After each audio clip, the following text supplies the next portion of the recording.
নমস্কাৰ বঙাইগাঁওবাসী আৰু আমি সমূহ বঙাইগাঁওবাসীক আমি নিমন্ত্ৰণ কৰিব খুজিছোঁ যে অহা 11 তাৰিখ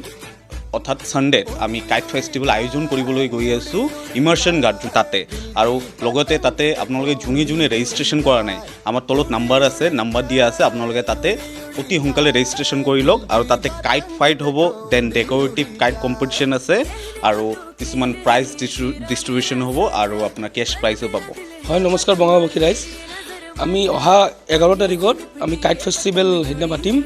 আৰু তাতে প্ৰথম কথা তাতে কোনো এজ লিমিট নাই, আপোনালোকে চবে আহি মানে পাৰ্টিচিপেট কৰিব পাৰে আৰু টাইমটো হ'ল